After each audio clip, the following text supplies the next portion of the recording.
Okay, good day, everyone. And it's your host here, Richard. And today's show is totally different because I have with me a special guest. And our portfolio is so much that in fact, I had to list out the things and make them short. So who I have in the guest today is Chika, who hails from the eastern parts of Nigeria. She is a devoted humanitarian, founder of We Care Foundation, a public speaker, SDG advocate, and a certified global youth ambassador. She is currently working with REM Studio in Abuja as a content creator and a social media manager. Chika, it's so good to have you on the show today, and thank you for sparing this time to have this talk with me. Thank you so much. It's my pleasure to be very good. All right, thank you. Okay, so for today, there's this topic that I've had in mind for a long time now, and I feel like it's time we have this conversation, and it's about passion, support system, and marriage. And one of the common saying is that the grave tends to swallow great ideas because people do not utilize their potentials, and when they die, those dreams, aspirations, and visions, or whatever it is, just go down 6 feet with them.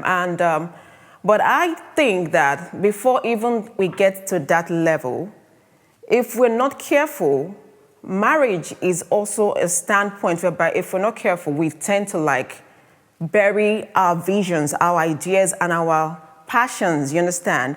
So do you think that for someone who's got so much potentials, if you're not on the lookout, the person you settle with can also determine if you're going to utilize those gifts at all? Yeah. I think you're asking the right person. This question is being asked to the right person. I want to say specifically, marriage is a recognized union between two people. Like two people coming together to partner together. Okay? Yeah. So, looking at passion on its own, passion is defined as a strong and very uncontrollable emotion. Okay? Yeah. So, if you are to settle or get married, one of the basic things to consider is who you want to marry. Yeah? Absolutely. One of the things you should consider is who you want to marry. See, a lot of marriages have gone astray and are not where they are supposed to be because of wrong choices. So we are in a society where a lot of pressure is there and there on people. Yeah, Chika, you said something. You said depend on who one gets married to. So at what point do you know if this person is a potential to you actualizing your dream? Because one of the things I notice with we as ladies is we go on dates, you understand? And when we go on dates, what we look out for is how nicely dressed is this person, the person's abs, the six-pack, the car, the flashy things that we see. But I don't think that we put those questions forward. When you go on a date, it's more like I won't say you're profiling the person, but you're looking out for the compatibility. You're looking out for, okay, these are things that I love doing. Is this person going to be my support system when we get married, you understand? Or is this person going to tell me, you know what, now you're married, all those dreams, all those things, you got to put it aside and let's just focus about raising children. You understand? So at what point, what questions should we ask when we go on dates? Because I believe that is a time we need to know who this person really is, the person's mindset about marriage and passion, I think one of the basic questions one should ask to start from the first date. Yeah. Not necessarily all of the questions, but you should be able to know what is this person doing like. Yeah. Okay. Questions like, where do you see yourself in the next 5 years? Mm-hmm. What are your dreams? What are your passions? So you see, these questions will help you to see if the both of you are compatible. Yeah. If the person can serve as a support system to you when you finally get married. Yeah. And you see, passion most times can can be draining. Like, okay, you have the passion to do this, even in marriage. But in the long run, you tend to get overwhelmed with a lot of things. So you see, marrying someone who can help you see to that dream that you have originally Yeah. is very calming. So that when you're down, the person will help motivate you and get you up Absolutely. back Yeah. to your feet.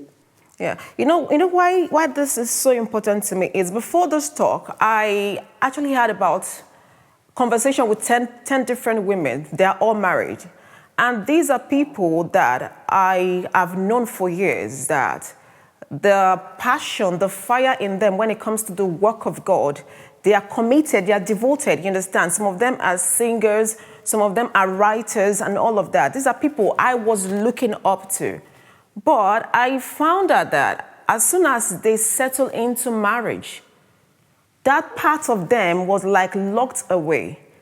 And I don't think it is right that, okay, this is something you know me to be. I don't want to put the blame that it's all men, because I know we have a guest in the house that's going to talk from the men's perspective. But I don't want to put it that it's all men. But I think women too have a role to play when it comes to their passion and how to align it with their marriage. Don't you think so? Yeah, I think I agree with you. But you see, passion alone, like your own passion alone, can't keep your dream alive. It has to be compatible. Like Absolutely. it has to be a mutual agreement with the person you're with. Yeah. When you get married to someone and you have the passion to live a particular dream, Yeah. and that person you're married to does not align with your passion, in most cases you end up not being able to actualize your dream. That's true. Because okay, let me give an instance. I was in a meeting, in an official meeting, a dinner meeting, sorry, with my boss and some colleagues and his wife also. My boss said something very striking to me, and I believe it's a take home for me too. He said something. He said when he started music production, he never actualized that he would be where he is now. But his wife was all there from the onset,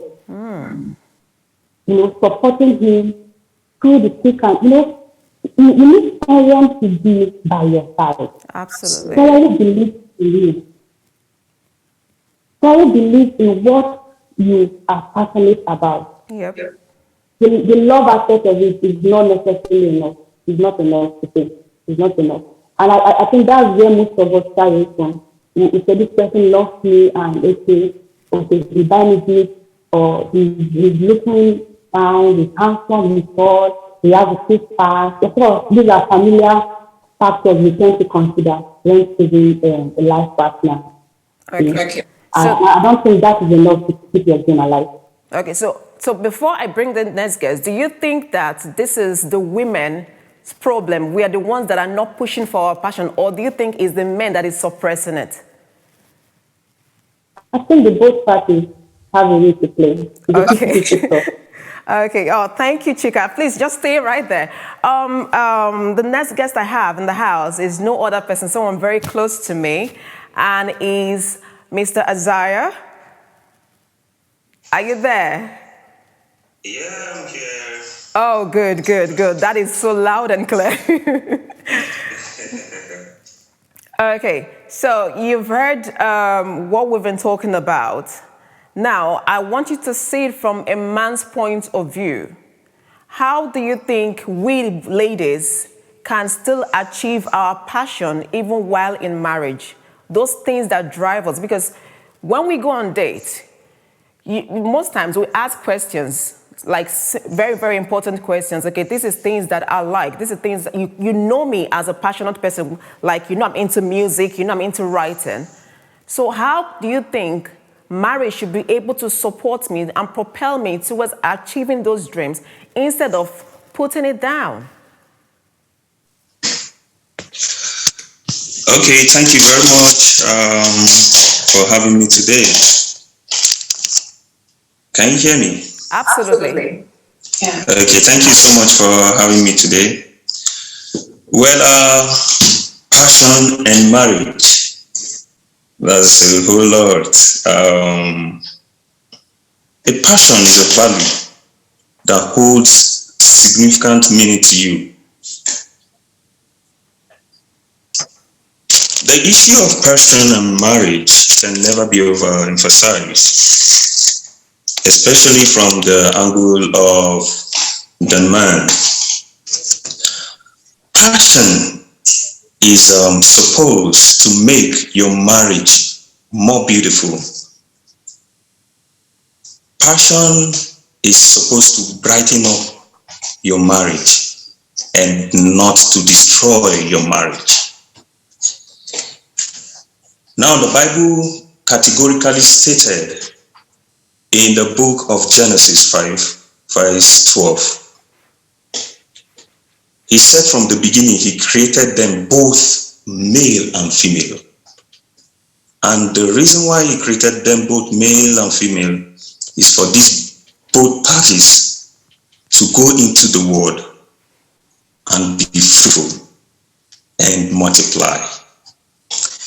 It doesn't end by just giving birth to kids alone. No, it is fulfilling purpose together. So where passion is not making marriage happen, then there is a very big problem. I don't know if I have answered your question.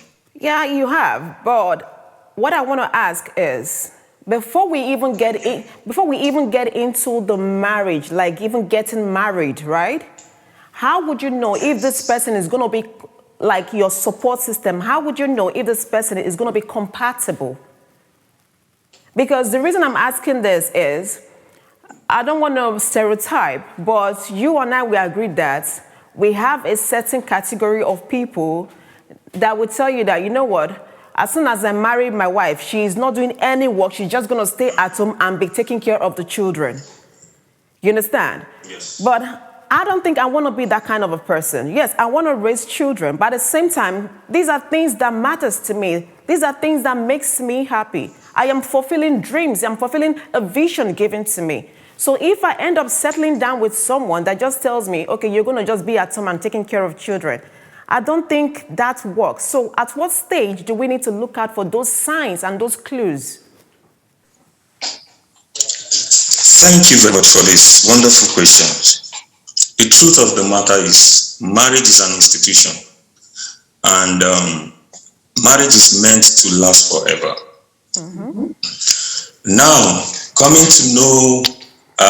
to relate it with the passion, or who you need to get married to, or this person, does he really love you, or is it committed to building this passion, that is this thing that drives you? Is it committed to make you better? Like I said earlier, any man that does not support the passion of his partner is not meant to be your husband. And how do you know? You get to know that even before you get married. How he relates to you, when you present your passion, when you present this assignment that God has given you before him, how he treats it, how he sees it, his responses will really tell if truly he's meant for you or not. All this happens before the marriage. Okay, so that means when we go out and when we have those moments, we need to be asking potential questions. It doesn't mean, I think the thing we get scared of asking questions is that men believe that when you start asking me questions about, okay, where do you see yourself? What kind of woman are you looking out for? They see it as clue, like we are desperate. But I think at that stage is when I really need to know if this man has any inclination when it comes to achieving dreams and visions.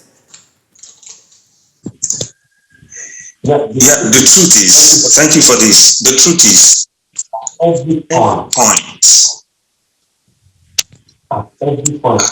point you need to ask questions. Like I said earlier, his responses would really show if this man is meant to be your husband or not. For example, I am not of the school of thought of keeping any woman to just kitchen, home, catering for the children alone.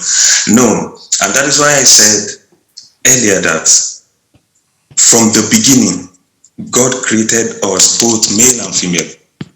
That is, you as the woman, you have also an assignment to fulfill. So coming together to a man does not kill that assignment. Rather, it betters the assignment that God has given you.